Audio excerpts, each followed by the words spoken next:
Ви благодарам што сте на програмата на Алфа телевизија, како што ви најавивме уште рано наутро.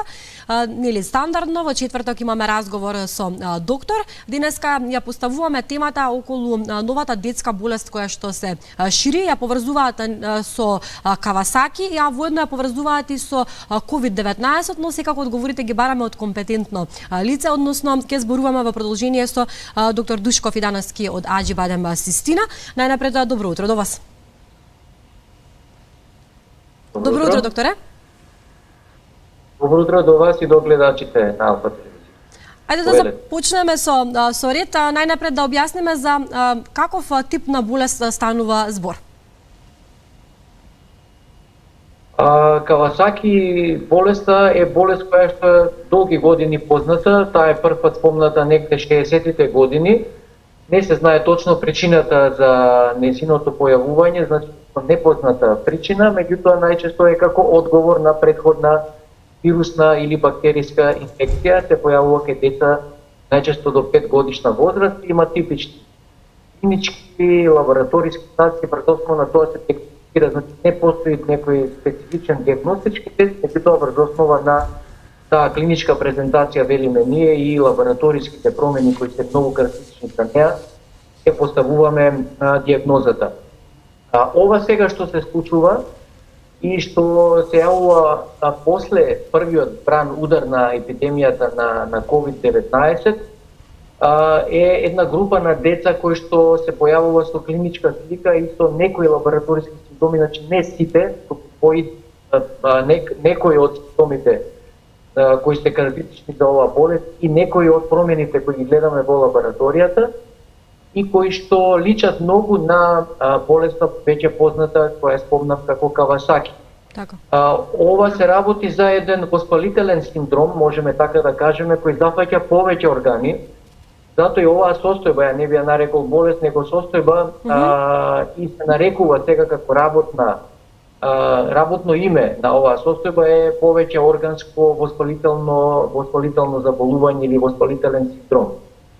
Се работи за воспаление на крвните садови со мали и со средни димензии и се манифестира најчесто освен температурата со промени по кожата, со зафаќање на повеќе органи како што е пред срцето, белите дробови се поретко зафатени, бубрезите, многу често, некаде 90 до 95% од децата имаат знаци на болест на дигестивниот тракт, значи повраќање, диареја. Така да се реферираат поголем број на случаи кои што се јавуваат во подречјата каде што во светот каде што имаше многу висока инциденца на коронавирусната инфекција и затоа ова се поврзува со COVID-19, значи постои една временска поврзаност највеќе, иначе други вака некои знаци на поврзаност до овој момент не можат да се забележат. Она што е карактеристично е тоа дека инаку Кавасаки болеста е болест која многу ретко се јавува. Значи нејзината инциденца е 1 на 10.000 да речеме деца подобива ова заболување.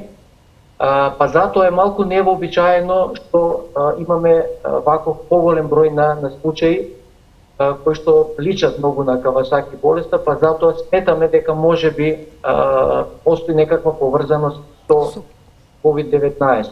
Иначе кај овие деца кои што имаат симптомите на овој синдром воспалителен, кај нив во мал број позитивни на COVID-19, меѓутоа поголем број од случаите имале контакт со болен од COVID-19 или пак развиле позитивен серолошки наод, значи имаат антитела во својата крв, што укажува дека постоел некаков контакт со COVID-19 и на тој начин затоа постои уште еден можеби сомнителен знак дека болеста која што сега ја имаме, децата е поврзана на некој начин со COVID-19. Да, во Франција имаше случаи каде дете за жал почина, било позитивно на COVID-19, а подоцна било констатирано дека било позитивно на COVID-19, но не имало никакви симптоми. И сега моето прашање е за сите оние родители кои што ќе се соочат со ваков случај, како треба да реагираат при симптомите доколку нивното дете реагира? Постоеше и официјален повик од првиот човек на Светската здравствена организација на припремност голема поднос на оваа состојба пред се према докторите, меѓутоа и родителите. Секогаш кога ќе имаме една ситуација на температура висока, значи температура над 38,5-39 и повисока, која трае подолго време, значи повеќе од 3 дена, пропратена со други симптоми, како што се промени по кожата, тоа е оси практично по кожата, симптоми од гастроинтестиналниот тракт, значи повраќање, проливи, една општа малаксалост, слабост, синдромот овој кој што, за разлика од класичниот Кавасаки синдром, се манифестира во оваа ситуација сега со една состојба на шокова состојба која брзо се развива, така да една општа лоша состојба кај детето поврзана со овие симптоми кои веќе ги спомнав, треба да не упатува, односно да предизвика внимание дека можеби се работи за состојба на овој повеќе органски воспалителен синдром. Доктор Фидановски, колку оваа болест може да биде фатална? Значи, колку е опасна оваа болест и на кој начин се лекува? Болеста во 1%, за среќа помал процент, се манифестира со така наречен шокова состојба, значи во која што постои засегање на срцето, на циркулацијата, која што доведува до една генерализирана состојба на слабост кај пациентот, која многу тешко реагира на лекови. Меѓутоа, за среќа, овој процент до сега, во случаите кои се најдени, ваква состојба поретко се појавува и смртниот исход е многу мал. Значи, од некаде околу 200 или 300 случаи кои до сега се реферирани, кои личат на овој мултиоргански воспалителен синдром, има само 2 или 3 смртни случаи, инаку еден дел од децата кои ја манифестирале оваа состојба имале потреба од лекување во интензивна нега, значи биле критично болни. За среќа, болеста добро реагира на лековите кои што се употребуваат и во лекување на Кавасаки болеста, најтешката форма на Кавасаки, формата на Кавасаки, која е најтешка, која што може да се презентира и во овој мултиоргански воспалителен синдром. Давањето на имуноглобулини, така наречени гама глобулини, кои што даваат за да ја спречат таа силна воспалителна реакција, давањето на аспиринот, давањето на кортикостероидите се лекови кои се препорачуваат и на кои што извонредно добро реагираат пациентите, така да за среќа постојат лекови кои можат да го доведат под контрола овој синдром, меѓутоа основното е дека лекувањето треба да почне што побрзо, односно во текот на првата недела од појавата на болеста, за да имаме подобар ефект од лекување. Токму заради тоа е овој апел дека треба да се внимава доколку се појават некои симптоми кои личат ова за кое што сега зборувам, треба веднаш да се ходи на лекар и да се отпочне лекувањето, бидејќи навистина постои голем број на случаи со оваа состојба. Да, впрочем, како и за се, ќе додадам, за се треба да се реагира на време, за да можете вие како лекари да помогнете. Веќе во јавноста се појавија информации дека деца од регионот се заболени од оваа детска болест, па овде ќе ве прашам каква е состојбата во Македонија однос на тоа прашање. Тука во Македонија се уште, освен тие два случаја кои беа спомнати на детска клиника, кои не знам, не сум во тек, немаше информација дали дефинитивно се потврди некаква поврзаност со COVID-19, односно дали тие деца имаат некаков вирусолошки или серолошки навод позитивен во тој правец, кои што беа во периодот кога и се реферира, кога биле во периодот кога се реферира случај во во Соединетите Американски држави, во Велика Британија и во Франција. Да. Други во Македонија немало. Ние имавме класичен Кавасаки синдром, односно Кавасаки болест кај дете, кој што беше некаде 8 годишно, меѓутоа тоа беше пред да започне епидемијата минатата година, некаде на почетокот на зимата, значи пред почетокот на болеста, инаку до сега во овие неколку години, последни 5 години да речем, сме имале 2 случаи на Кавасаки заболување. Исто така имам информација од Србија, од Белград, дека има 2 деца кои што се успешно лекувани и излечени, кои што ги имале сите симптоми кои кажуваат на ова повеќе воспалителен синдром, каде што е потврдено присуството на антитела на COVID-19. Така да постојат случаи во регионот. Така, со олабавувањето на мерките, моето следно прашање во однос на градинките, се најавува отворање повторно на градинките и верувам дека голем број од родителите кои што не гледаат во моментов ги интересира едно стручно мислење, па би ве прашала вас што мислите, колку е тоа безбедно да се пушти детето да оди во градинка, дали е време и што ги советувате вие? Да се работи, оваа мерка е донесена заради тоа што според досегашните сознанија ние се уште учиме за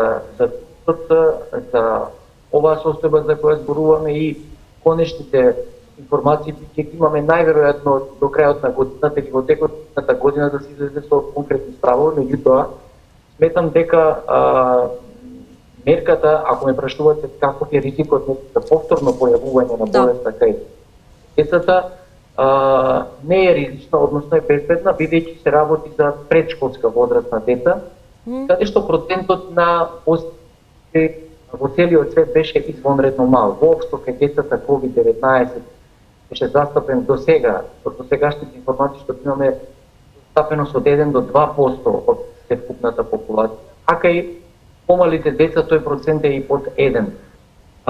Исто така, оние кластери фамилиарни кои се следени во светот, има веќе студии каде што се испитувани фамилиите во кои што се појавила болеста, никогаш или во многу мал број на случаи првиот пациент не бил детето. Секогаш децата биле втори или трет контакт, значи немало нулти пациент во фамилијата.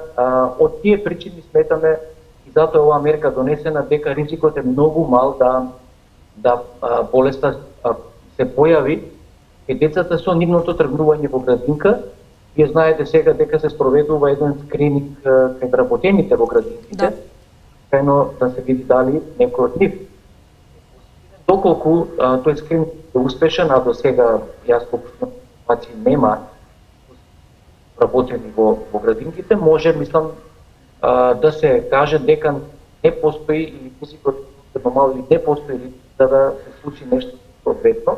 Да, не постои ризик. Со отварањето на градините, односно овие установи да предучили возраст. Секако останува и понатаму мерките на предпазливост кои ќе се спроведуваат во градините, можеби бројот на деца нема да биде толкав како што бил претходно, ќе спроведуваат сите мерки на хигиена, што се многу битни, и децата, бидејќи на децата не можеме маски да им ставиме, хигиена на раце, хигиена на приборот кој што се користи, може и прибор за еднократна употреба, за хранење, за пиење, на превземање на оние општи мерки кај децата, односно взимање на витамини.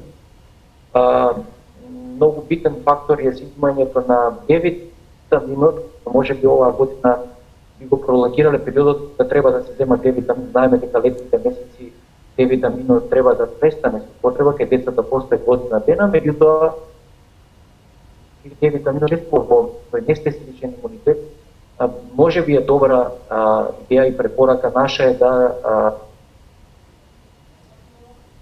продолжи понатаму и во текот на летните токму кај не би наречам од COVID-19. Како и взимањето на пробиотиците, бидејќи покажана е и нивната улога во создавањето на неспецифичен општ имунитет кој ќе заштити децата во некој од појава на можна инфекција од коронавирус. Така, важни се витамините. Мислам дека родителите не треба да се грижат дека не е ризично отварањето на градини. Едноставно кажем. Така, не треба да се влива страф околу тоа прашање, бидејќи се согласувам со вас, сигурно ќе биде зачистена и хигиената. За крај би сакала да споменеме клиничката болница Аџи Бадем Систина, од каде што всушност вие ни се јавувате. Одскоро има новитет на онлайн платформата, односно имате можност за онлайн консултации, па би сакала да го најавиме тоа на кој начин ќе се одвива, да ги повикаме оние кои што имаат потреба од вас, а не можат да додадат физички во болницата, на кој начин можете да го изреализирате на тој момент? Да, од неодамна ние го воведовме тој начин на комуникација онлайн за тие кои што од некоја не можат да дојдат во болницата. Се закажува термин за онлайн консултација, работи за консултација, практично не може да се изведе преглед. Онлайн, меѓутоа консултација некаква која што според која докторот ќе процени дали има потреба дефинитивно да се дојде за преглед, дали треба да се направи некој дополнително испитување или да се даде некаков совет по кој правец да се оди понатаму по однос на проблемот заради кој што се јавува пациентот. Закажувањето оди преку кол центарот, како што и до сега се закажуваше преглед. Термините се во период од 20 минути консултацијата, се прави преку онлайн, преку постоечките платформи. Така? Начин на комуникација се добива пациентот потоа по имейл, така да сето ова е нешто што го воведовме, да може да се олесни комуникацијата на пациентите со ова состојба, кога наистина беше ограничено движењето и беше можноста за физички контакт. Да. Ние продолжуваме и понатаму, без разлика што нели сега и мерките се олабавуваат, меѓутоа постои таа можност и понатаму ќе нуди. Да се користи, така е. Одлична поздрав за оваа идеја и за овој новитет кој што го нуди клиничкиот центар Аџи Бадем Систина. Овде вам ќе ви се заблагодарам за несебично споделените совети заедно со нас. Тоа беше специјалистот по педиатрија, неонатолог Душко Фидановски. Доктор Душко Фидановски, ви се заблагодарувам. Благодарам на поканата.